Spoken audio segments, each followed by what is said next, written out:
Blog Talk Radio. Live from Washington, D.C., it's Quintessential Listening, Poetry Online Radio. Now, here's your host, Dr. Michael Anthony Ingram.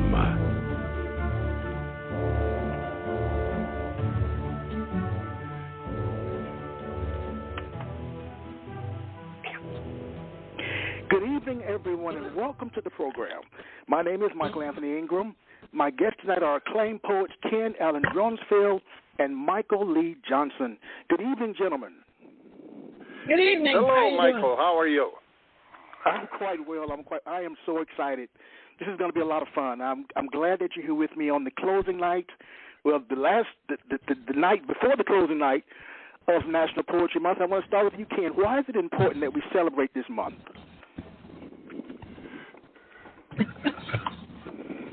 I think we need something for poetry. In the past years, 20, 30 years, it's gone up and down. And I really think we need to celebrate poetry. We need to get it out there a little more. And that's what I think. All right, very nice. What about you, Michael? Why should we celebrate this month?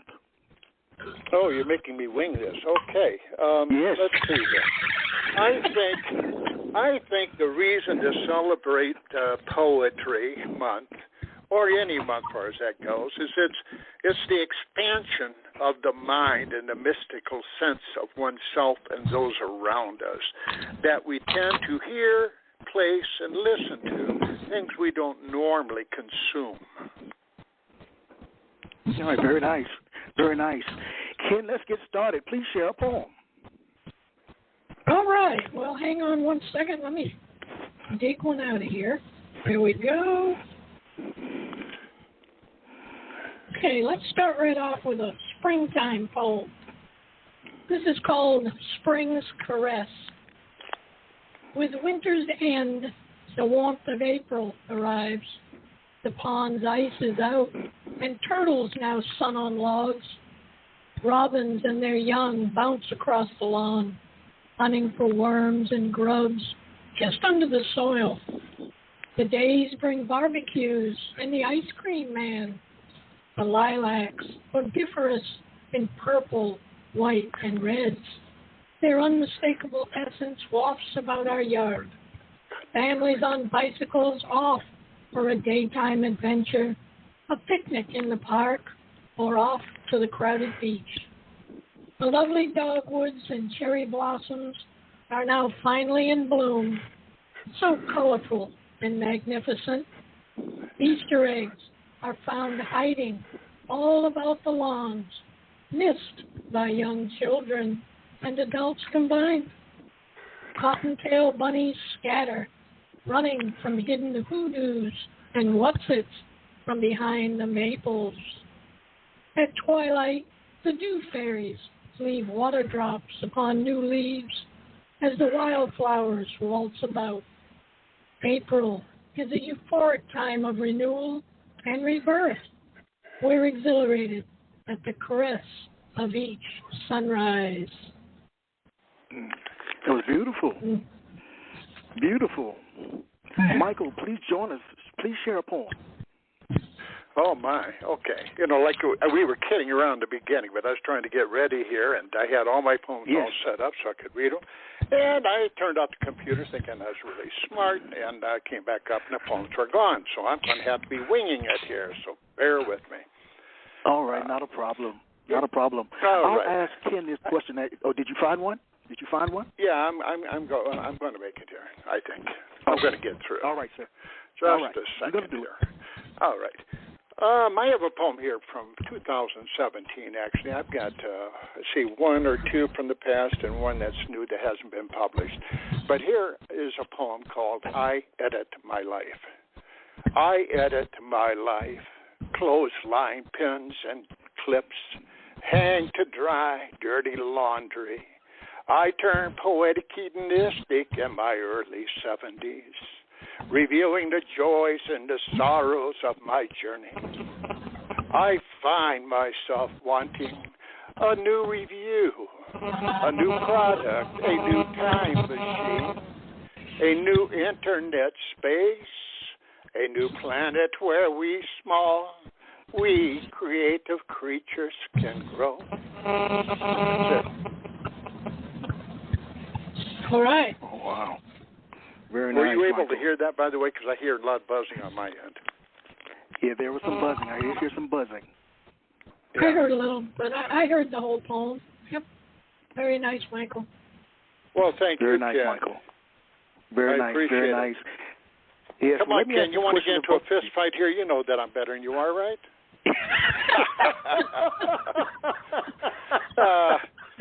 Ken and I, we go back a long way. So I'm going to let you, Michael, handle this before we have a fist fight. No, I'm just kidding.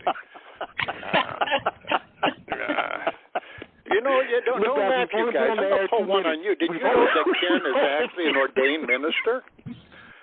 I didn't know that. Yes, sir. It is? Yep. Wow. Here's that buzz. Yeah. Well, let me have this all right, question Michael, take her back. Gotta have a little fun here. Yes, of course. I want us to have fun. This is about fun. This is celebrating National Poetry Month. But what I want to know from both of you guys, what is this thing we call poetry? What is it? What is it? That's what I want to know. What is it? Who'd like to start? Go ahead, Michael. All right. Okay. I have no idea.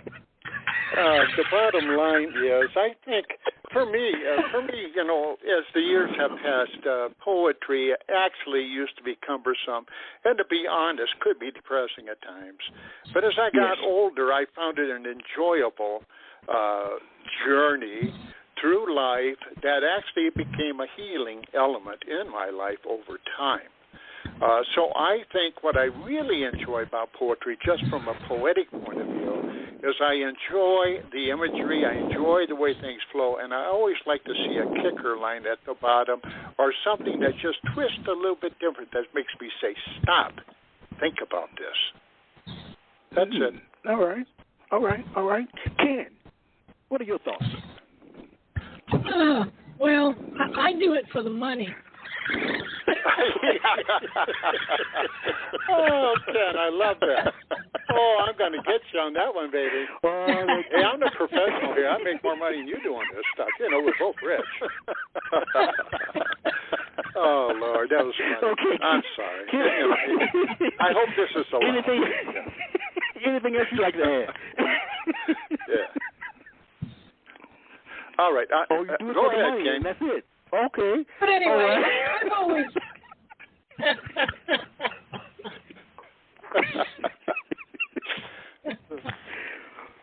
You were saying, Ken.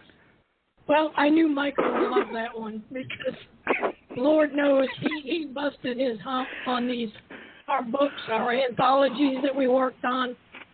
We worked hours and hours and hours and hours on them.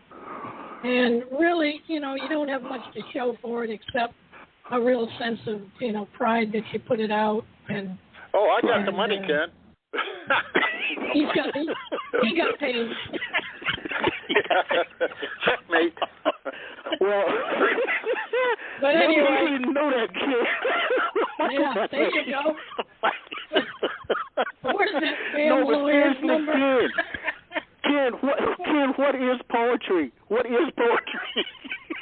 Poetry, believe it or not, poetry to me is actually condensing an entire storyline down into a few lines. I think that's what makes a good poem. It's if you take the 1,000 words in every picture and all of that, poetry takes those 6,000 words in a story, a short story, and turns it, and you take it and you whittle it down so that the story is still understandable, it still makes sense, and it's poetic. It has to flow a certain way. And like Michael says, he likes to see that little kicker at the end.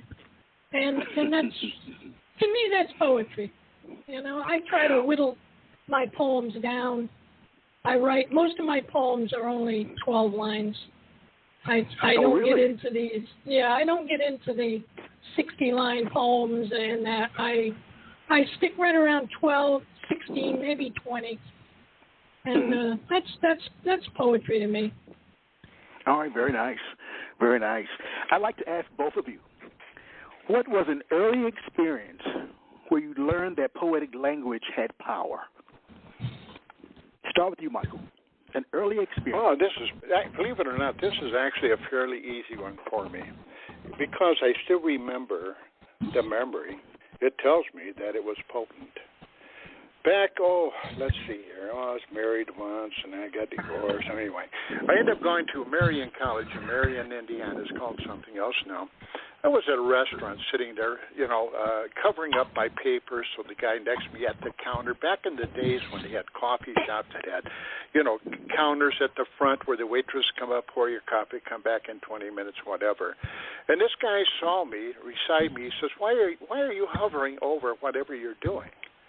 And I said, "Well, because it's personal."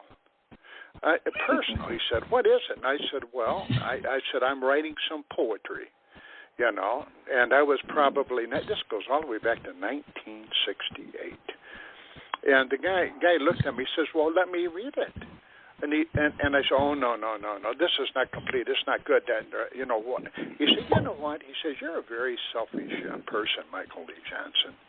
The reality is poetry is out there to be read, to be enjoyed, and to live our lives through. And you know what? I have never forgotten that." I don't know if that answered the question, but it might come close. Yes, it did. Yes, it does come close. Thank you very much. In 1968, I was 5 years old. That's not my fault.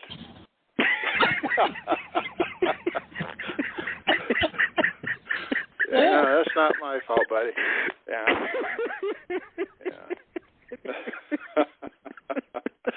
Oh boy. What about you? By the way, I'm sort of filling in time here, still looking for my poems. Oh Lord. Well, Ken, you're telling a bit of a tip. Some of your poems go longer than 10 lines, all right? But, actually, and in all honesty, I think Ken had a great point. I have learned, and, I try my best to cut it back, but sometimes I very seldom ever go over 30 lines. But, most of mine are somewhere between 16 and 28.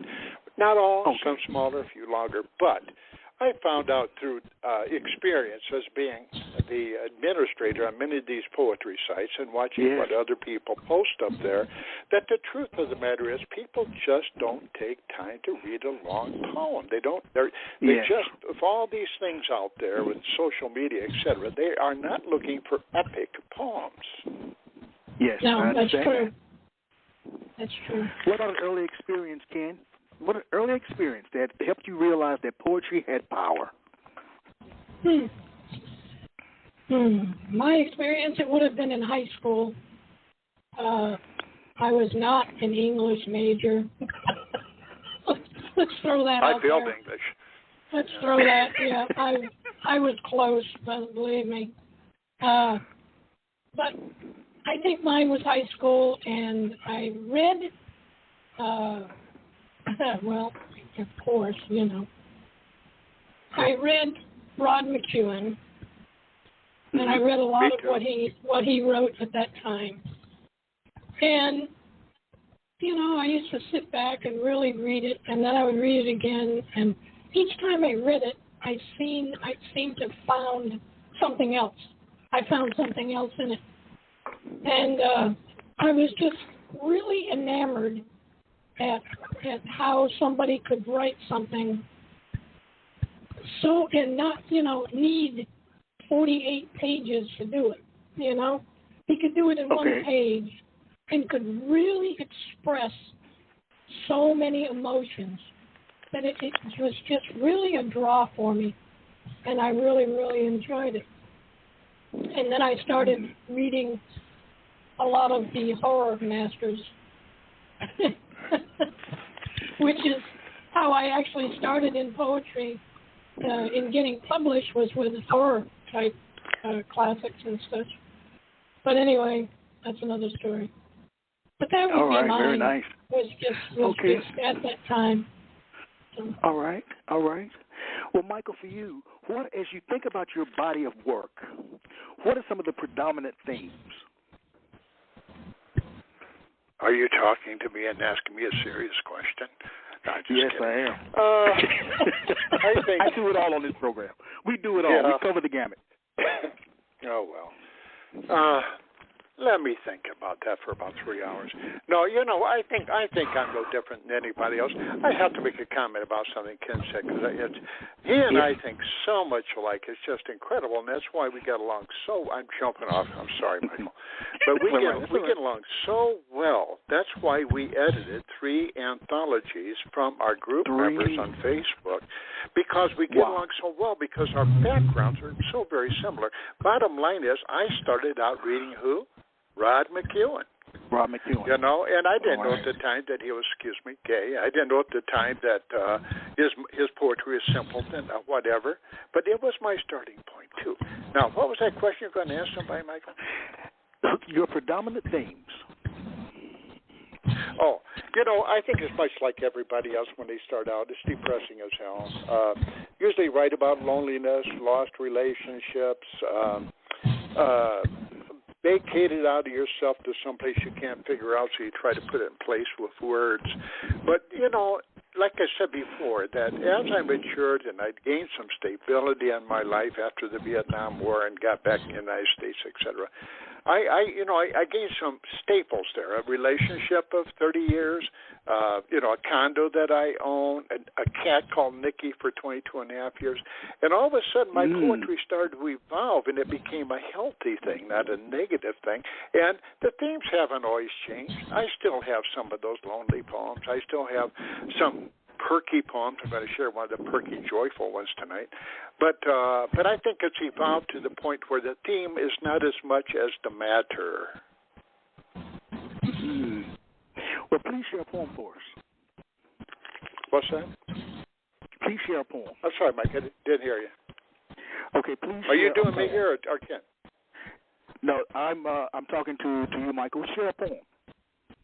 Oh, this is sort of a funny one, I think. I remember back about 2017 again, sitting in the bathroom trying to urinate. I couldn't because I'm too old. But anyway, I'm sitting there, and all of a sudden this fly comes by. This fly comes by. Not just any kind of a fly. I'm talking about a big old horse fly, right? But anyway, this poem is called Heaven is My Horse Fly. A common horse fly, peripatetic traveler, vacationing in my world, into my bathroom. Ride me, cowboy fly. It's summertime. Land on my toilet seat. Pit stops at Nikki's Bar and Grill. Kitty litter box refills. 13 round trips buzzing my skin and skull. He calls them short runs. Steady pilot, good mileage, frequent flyer credits. I swat his war journey splat down, then an abrupt end.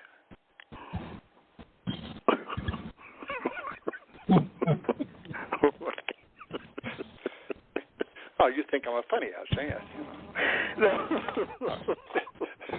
I'll never think about Michael, I like to sometimes spank PhD types. You know what I mean? But anyway. Don't do it. Every PhD professor I had failed me in poetry or did something wrong. Definitely. One of those imagery-filled poems right there. Yes. And Ken, your themes, what are some of the predominant themes of your work? Oh, gosh. Well, I started off usually normal with writing a few love poems, but not too many. Back in the, when you're 17, 18, 19, your horsepower rating is way up, and you just want to run all the time. So, you had to give something to catch a girl's eye, catch her ear, whatever. So I did that, but then I realized I wasn't happy writing that. So I went to horror type poetry and deep poetry. And I've now changed I'm more into writing classical type poetry. I have been writing a lot of Spenserian sonnets, Shakespearean sonnets, high-bun poetry. Now I know why I'm bored. No, I'm just kidding. Yep, and that's it. So that's what I've been doing. I've been moving around and changing here and there, and that's about it. All right. Well, share a poem for us, please. All right. Well, let me see here. Let's go with a Spenserian sonnet. This is an actual formatted sonnet. Sonnet 21, Old Hiking Shoes, Spenserian format. Don't grieve for me here on the attic shelf. We're joined infinitely as one, you said. In an old moldy box now by myself. My place was there, tucked well under your bed. Don't grieve for me here within the dark dread. The days and nights meld together as one. Reflect on happy times, you always said. Sweet dreams now reign as dead leaves in the sun. Memories fade away after you're done. The old just crumble away into dust. Remember all the mountain trails we've run. You never showed fear, only virtue and trust. Don't grieve, I'm here above your clarinet on the top shelf right beside your train set. That's that poem. That's very nice, Ken. I got to be honest. I have noticed, and I'm going to interrupt here, but I have noticed, yes, Ken, a real transition in your writing over the last, I'd say, year and a half has shifted. And that's a good thing in a way because you're so smart now and so complicated that I don't know what to do with you.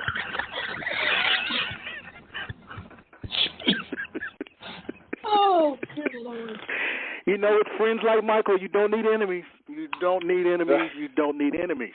You don't need enemies. You know what? I have to share this because I just can't get along without it. The bottom line is when Ken and I first met, this is an actual story, by the way. It may be slightly off. But Ken, when I was running some of the poetry sites, we were barely beginning. I think Ken mentioned we had 600 members on one of the Facebook groups at the time, Facebook poetry groups. And he sent me an email or he sent me a messenger or whatever. He says, he says, I'm feeling pretty insecure about this, and I don't really think or know if my poetry is really any good or not. And he sent me, I said, well, send me 3 poems or so, and he sent them to me. I read them, and my immediate gut reaction was, this guy is good. This guy is going to make it. And you know what? Without even thought, I turned around and asked him if he would be my co-editor, not even knowing him too well. And we worked diligently, and I mean hard and diligently. Each one of those anthologies took a year together, and we seldom had any conflict. Ken, you're just that good. I had a good time, to tell you the truth. I really enjoyed it. I learned a lot. I learned a lot. He is. I'm not kidding. I mean, it was an amazing story. We have another person. Ken, you know who this is, Christine Tabaka. We looked at her and we wondered if I don't know about this lady, whatever. I had a hunch about her, even though I'll be honest with you, I was pretty weak about my opinion at the time. But I took a jump on her, and has she ever come through? She is so motivated.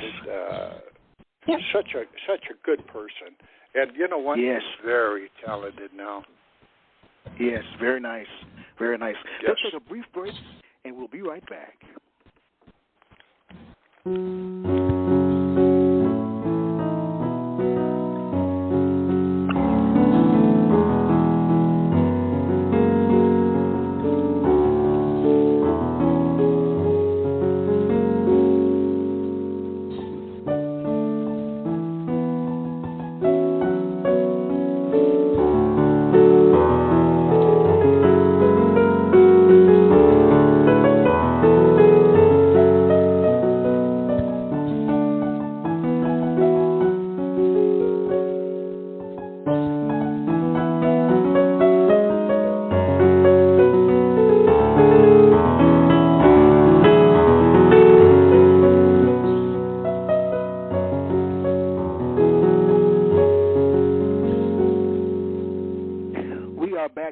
Michael Anthony Ingram.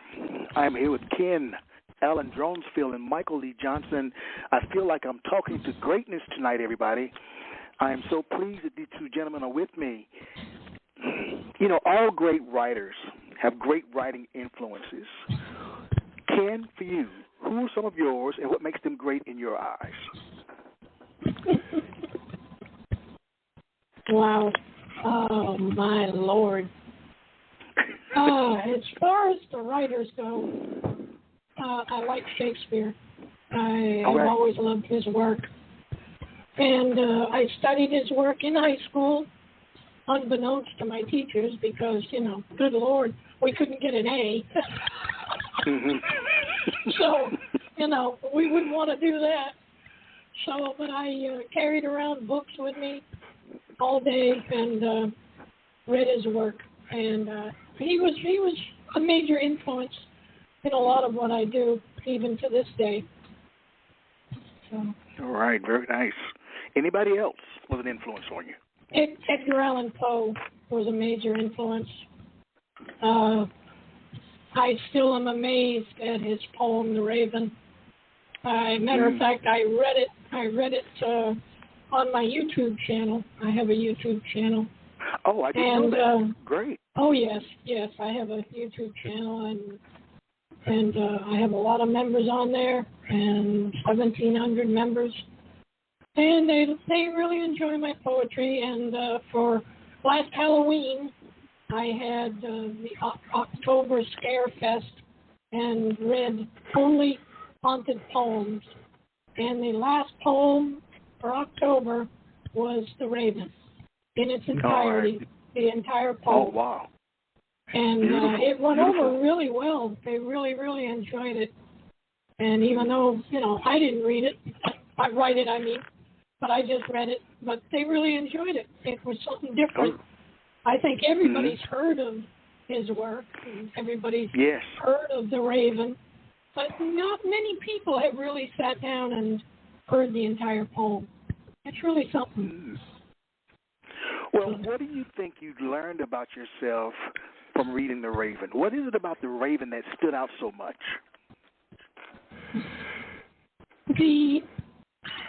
I think it really made me sit back and take a second look at my own work is what it was, because the way that Edgar Allan Poe phrased his phraseology, the way he worked the storyline, it's an actual story is what it is, but he made it into this unbelievable poem. And I just really enjoyed, you know, the way he mastered the pen as it was. All right, thank you. And Michael, who are some of your writing influences? You know, actually, it's pretty easy for me. Unlike Ken, you know, Shakespeare, don't like him. Never have. In fact, he's part of the reason I used to, in grade 8, 9, and 10, and whatever, how do I say this? The only thing that kept me from college was high school. But and Shakespeare certainly was one of them, you know. But actually, just to the point, I'm more simple in my writing. The biggest influence in my life early was Carl Sandburg. I totally like Carl Sandburg. He was from the Illinois area. Of course, he lived in different places in the country and ultimately died, I don't know, North or South Carolina. But, you know, I read his poems. They were very simple. They were very imagistic. They made me sit back and just feel them. I don't know if I can wing this or not. Simple poem, very short. I think it was called Fog. The fog comes on little cat feet. It sits looking over harbor and city on silent haunches and then goes on. It leaves you in a certain kind of a mystic, and that's what I like. My second major influence, and I think Ken's aware of this, was Leonard Cohen, who I had the opportunity to meet once in Canada while I was there. Leonard Cohen was a major influence in my life. As most of us know, in his early years he wrote poetry. Then he got smart and said, hey, I've got a terrible voice, but I'm going to learn to sing and make money with my songwriting. But in terms of an early influence, again, high imagery, romantic poetry. Then I got into more, come on. Then I got into, I wrote a poem to an editor one time. You know what, you sound a lot like, what's his name? Oh, what's the drunken poet, Ken? Oh, gosh, I don't know. Oh, Bukowski. And then I said, wait a minute, I got a little bit more, class than that. Give me a break. But I'm heavily influenced by Bukowski after reading some of his poems, especially a poem called Bluebird. And actually, a few academics. One of them, I'm trying to remember these out of my mind. I have to close my eyes to remember. What was the poet that was so well known out of Ontario? Well, we had a lady there too, and I can't think of her name right now, nor can I think of the other one. But I read all of those ones like Teasdale and I hate to say it, but Sylvia Plath and a lot of the poets that killed themselves. But fortunately, I haven't done that yet. That's it. Fortunately, you haven't killed yourself yet. What's that? But, hey, did I hear a smart remark from somebody? Was that Ken or was that Michael? I think that was Michael. That was Ken. Oh, well. Share a poem, Michael. Irving Layton from Ontario and Margaret Atwood from Ontario. Okay, very nice, very nice. Share a poem for us, sir. Who? You. Me? Yep. You got that kind of time, eh? Hold on here. I got to go find a piece of paper someplace. Where did I put it? Because I couldn't put it up. Just a second. All right, let's go for it. Yeah, this is a new poem, actually. It's on YouTube already because I found out something, and this is sharing information that's sort of valuable, actually, before I begin this. I found out that when you write a new poem, there's always errors in there. And I've also learned to get Grammarly and use it. Even though I hate grammar, I failed grammar. I couldn't even get out of high school. I flunked English. I failed creative writing course, whatever, in college. But the bottom line is I always hesitate to use something like Grammarly, but I'm very pleased with it because it allows me to make up my own mind what's important and what's not within the realm of poetry. But it corrects some really simple, stupid errors. I don't know how I got on that, but Michael, you got anything else you want to talk about? No. Anyway, this poem is called Keyboard. Anyway, this poem is called Keyboard. Keyboard. Now, you got to stop laughing. You got to put that Jack Daniels down, right? But anyway, Keyboard. Keyboard dancing, poet, writer. Old, bold ribbons are worn out. Tight keys bent out of shape, 40 words per minute, high school. Smith Corona 220 electric ultimately gave out. Carrying case, lost key. No typewriter repairman anymore.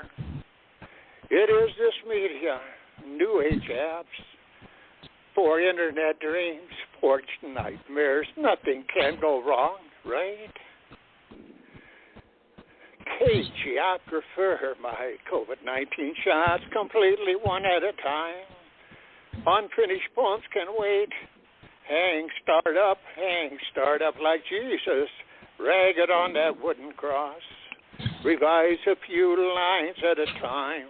Near the end, complete to finish, I will touch my way out of this life, as Elton John says, like a candle in the wind. I will be at my keyboard late at night. That moment I pass, my fingertips stop. Wow. That's all. Like Elton John said, candle in the wind. Exactly. Most definitely. Go blow your own candle out, all right? Oh, you thought they'd make up fun of my poetry. I'm going to smack that little son of a gun on the butt when I get a chance. Oklahoma, here I come. Come on down, Michael. Ken, share a poem for us, Ken. Share a poem for us. All right. Well, you know what? I thought about this, and I've got a bottle of Jack for Mike right here. This is the first poem that I ever had officially published. And I'm going to read just the shortened version, the 8-line poem. Michael remembers it very well since he published it. And the title of the poem is Jack Speaks. Although intoxicated within ethereal madness, bound within the chains of a soulless treason, I'm desperately in love with this gothic sadness, while staring into a fog of disheartened reason, walking and stalking through dark, rancid streets, stopping for pints, now the pains finally receding, through smoke and crowds, reverent and discreet, a bottle to the abyss, now heartless and bleeding. And that's I do, Ken, I do remember that. And, you know, it's one of the poems I was impressed with.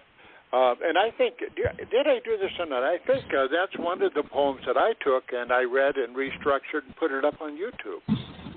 Yeah.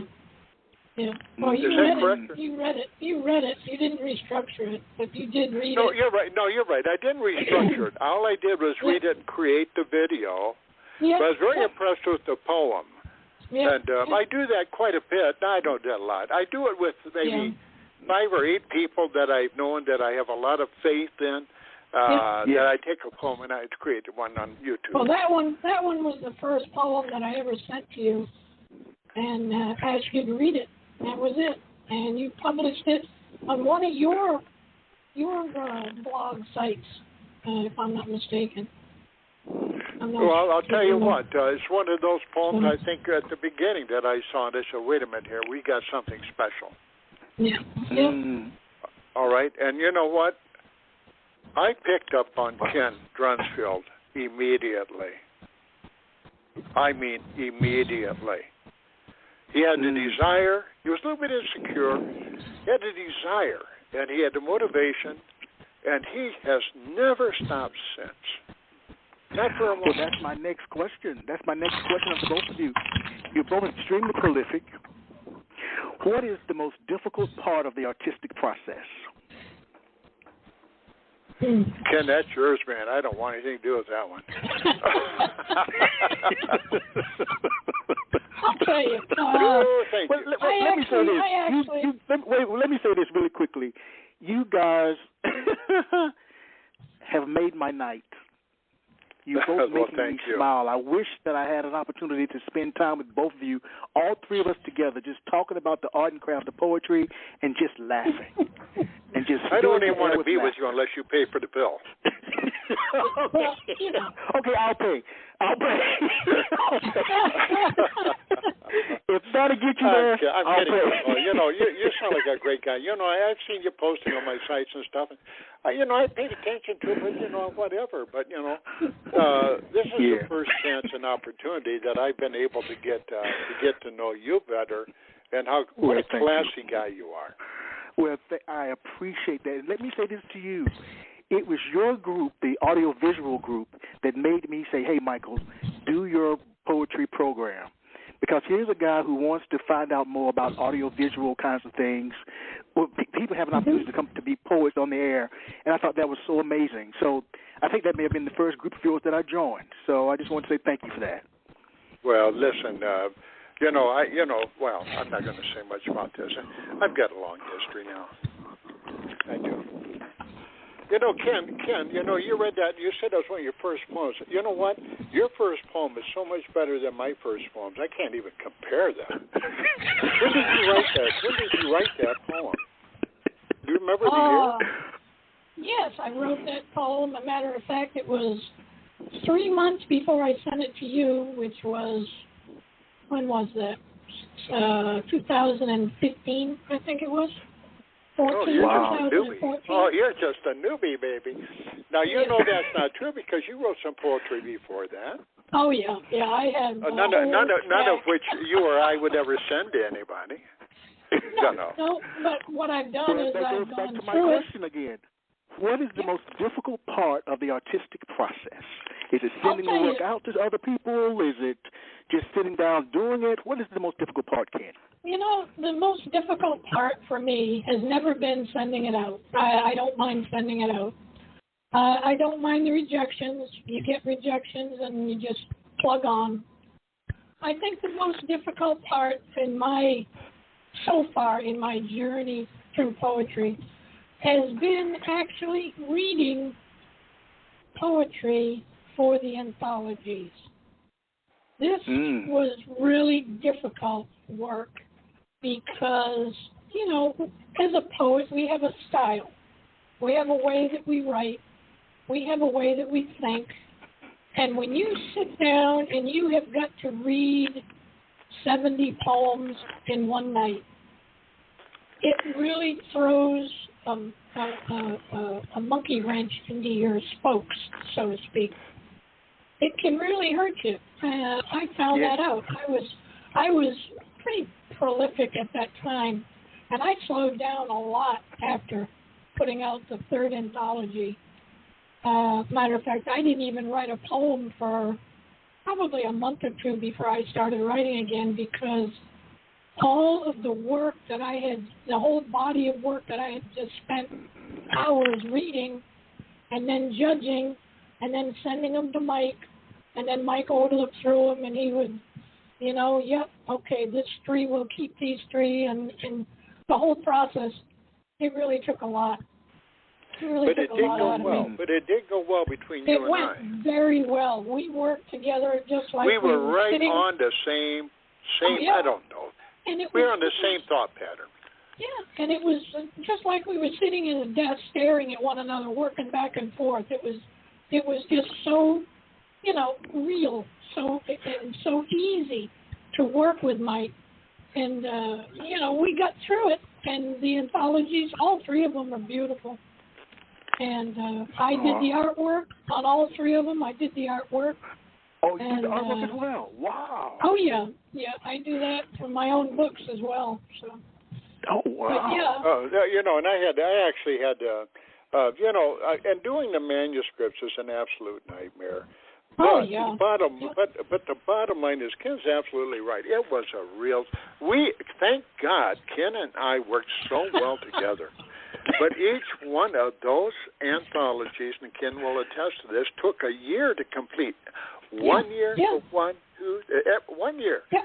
You know, and you know, the first one was had some errors in it. The second one was probably our best, Dandelion, whatever, and Vasa Roses. Yeah. And then we had the Warrior one, and the Warrior one I cut back intentionally because I realized the strain it was having. Yeah, a lot of strain on both of us. So. It's not easy being an editor. It's not easy being an editor. It's not easy being a publisher. It's not easy being a poet. That's right. You know, poems are hard to create. Yes, yes. I mean, I think that's a very, very, very, very nicely stated that it's just not easy. And all three of those categories, it's just not easy. And, it's not easy. But the biggest and you don't get paid much for it. No, you don't. And the biggest point I'm going to make, though, is that I look back at it and I wouldn't change a thing. I would do all of it exactly the same. We worked well together. We produced good poetry. It's out there. It's still out there. It's still on Amazon for sale. And we still sell one or two here and there. But it's good poetry, and we did a good job. And I'm proud of it. Fantastic. I also think that I think I'm up to Facebook groups. I think I've got 5 or 6 now that I run, and I got to be honest, being the administrator takes up about 70% of my time. It's overwhelming. I'm sure it does. And hey, and we have a nightmare going on right now. There is somebody that evidently Facebook can't catch up with. This is some guy posting inappropriate videos of police killings and abuse and blah, blah, blah. Every day I have to delete 10, 15, 20 of these on all my sites. Oh, wow. And you know what? Michael. Then I found out that it's just not my sites. It's other people's and even individuals. And Facebook has not caught up with this. But anyway, getting past that, yes, it takes a lot of time to edit, to publish a book. And Ken, oh my Lord, Ken, I sent him 4 poems. Okay, this is Marianne or whatever. I couldn't hardly breathe. Like 10 minutes later, here they come back. I looked at them and said, you know what? I agree. You know, and I think maybe in all those experiences of 3 anthologies, we may have had 1 or 2 or 3 we had to go back and take a little bit more careful look at, but it was so close to automatic. Wow, it's beautiful. Yeah, it was beautiful, because I'll tell you what, if it wouldn't have been beautiful, we'd never gotten through it, right, Ken? That's right. Yeah, because it was rough. Share a poem, Michael. Share a poem for us. Oh, you know what? You go. Oh, okay. What the hell? You know what? Ken shared one of his first poems, or one of the first published poems. I'll share with you one of the poems. I don't know if it's ever been published, but it was. I don't know. When did I date this? In 1968. I left the United States. I think it was May of 1970. I came back in May of 1980. I spent 10 years in exile in the Vietnam War. But I think just before I left, 1968, it says here, pre-exile Vietnam War. Now, you talk about first poems that aren't very good. You know, we're not perfect, right? Oh, here it is. That's true. Okay, 03/25, 1969. All right. And this, trust me, this is pretty rusty stuff. Anyway, it's called Young and Resisting, version 2. Eyes of anguish, heart. By the way, this goes back to that guy sitting in the restaurant looking at me. This was what I was working on at that time. It's Young and Resisting. Eyes of anguish, heart of pain. My homeland I despair. My dreams I see before my eyes, a cabin in northern lands. Snowbound passages with mountain drifts, where lonely hearts meet, exiled, sequestered, gathered. I twist my shapes, confused, alone. Isolated is the mode of life, no paths to be plowed but my own. My eyes see universalities of hidden truths here lodge, the changeless values. Frigid, frail, grief within the breeze, left to reckon with despondencies of winters gone by, mysteriously riddled. Drain brain teased with patriotic yet reclusive calm. I'm stashed away, this wilderness avant-garde. Here now alone breathing, I'm now a Canadian in this northern land. It's one of the first poems ever written back in 1969, but I wrote a few back in 1968. Pretty pathetic. No, not pathetic at all. I enjoyed that. I enjoyed it. Thank you. It's I've been ashamed to send these out, but I haven't. But I even got 4 or 5 more, but I'm going to bother you with all those. What's up? Ken, please share. Yes, sir. Okay. Well, now we're going to change and go right to one that I wrote. I wrote this about 3 weeks ago. And the title of it is Radiance of Mortality. This poem also is a little bit strange, and I'll explain it when we get done. It starts, perched upon gray branches in leafless trees, blackbirds rest on their journey to nowhere. An icy red wine sky leaps into our mind. Just over the horizon, a mysterious, radiant mortality looms. As it waits, church bells toll in the valleys. A pain in my head reaches a crescendo. The illness rages. Dirty linen is left here. The body quakes and quivers with the fever. Night brings a moonless horror. Crickets sing.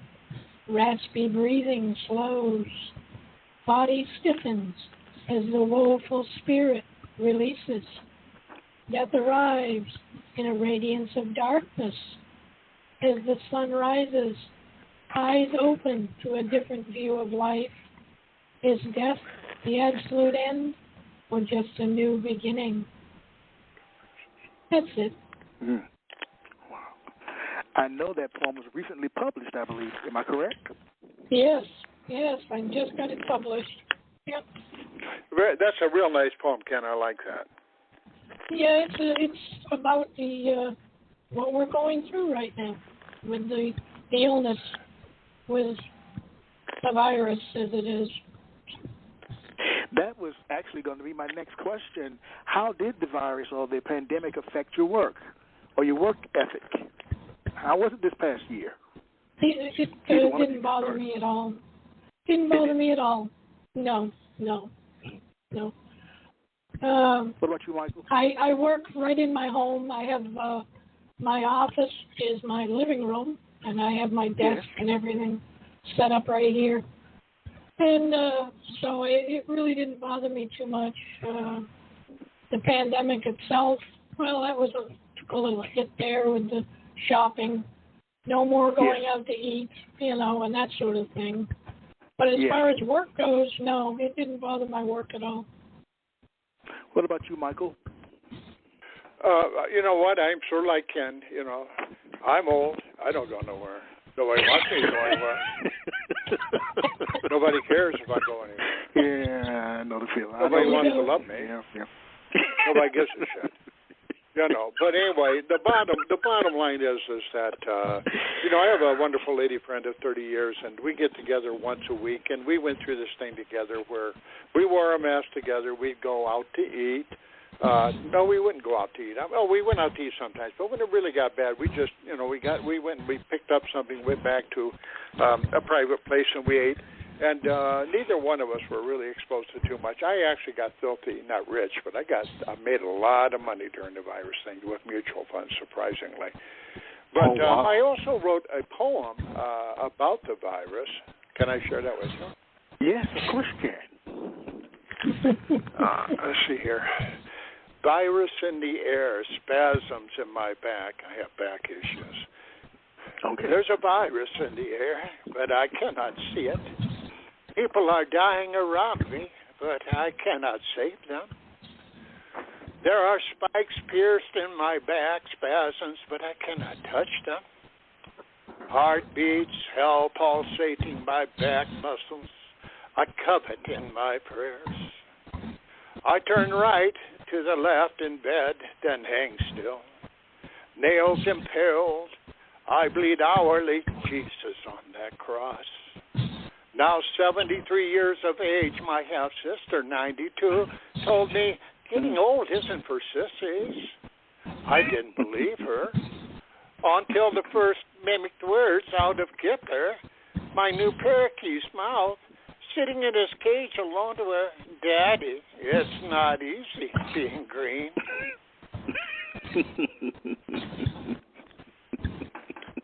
That's it. Wow. Writers and poets write for a myriad of reasons. Some write primarily to speak a message to their audience.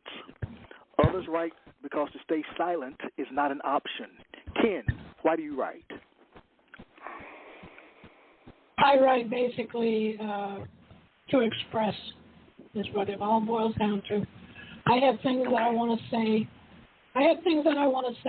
And I say them with poetry. That's about it. That's about Nothing. It's cut and dry. That's what it really boils down to. And when you say them, what happens? When you say these things that you want to say? I feel good. I read them again. Michael will tell you about that. we reread and rewrite and rewrite and reread, and but when it all gets done and it's published someplace, I sit back and I say, okay, that part that I wanted to express is done. Now let's go find something else, and that's what we do. All right. What about you, my friend Michael? Why do you write? I don't know. You don't know? I do sort of. People use these prompts to get started on poems. Then somebody who stands in a room with a bunch of people says, okay, let's write a poem right now. I can't do that shit. No. I can't do that shit. The bottom line is I get struck by an idea. I get struck by a feeling. I try to write it down on a 2x5 card, an index card when I'm laying in bed at night or whatever. Or I might only get a starter, what I call a starter poem, maybe 3-4 lines, a good start, and then all of a sudden it fizzles out. And then I come back to it later, and it sometimes comes through. Then other times I've got poems that, by the way, I seldom write a poem and just say it's perfect. And you know what? Okay. I hate crossword puzzles. I hate them. I told my lady friend how much I hate them. But ironically, writing poetry is pretty similar in a way because you're always looking to, like Ken said in the beginning, to get rid of that useless word, to tighten it up, to make it come together in a flow. It is work, And the bottom line is I have some poems that started out, and there's revisions up to version 8. So if you think you can just sit there, you know what? I got to mention this. Ken, you're going to relate to this.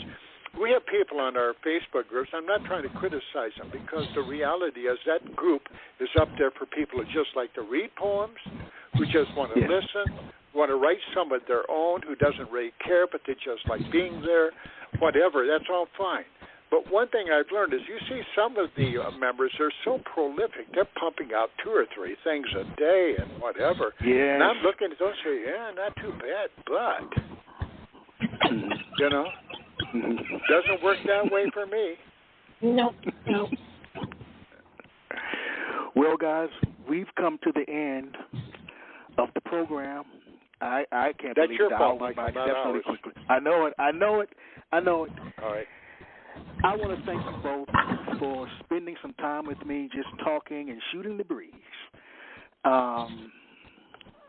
This has been a lot of fun. I admire you both so much, and it makes me proud to be a poet, to be in good company like And you know what? tonight. We need to look into your work a little bit more, too. And you know what I miss a little bit? I wish we would have had a little bit more time to, to pick up on anyone who may have called in. Well, no one called in, unfortunately. Well, isn't that nice since I publicized it so much?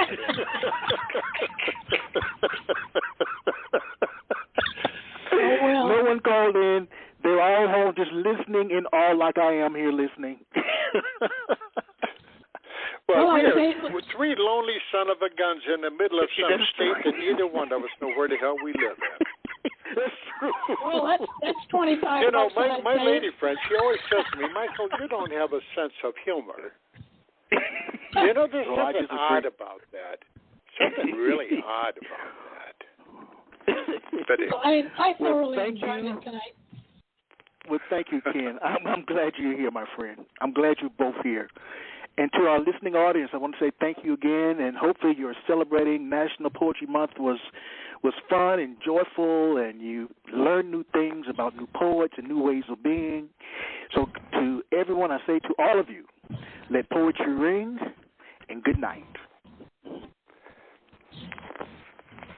Good night, guys. Good night, Michael. Thank you. Good night, Ken. Good night, Mike. You have just listened to the Quintessential Listening Poetry Online Radio Podcast with your host, Dr. Michael Anthony Ingram. Subscribe to our podcast on iTunes, Spotify, or Stitcher. And make sure to catch our next episode.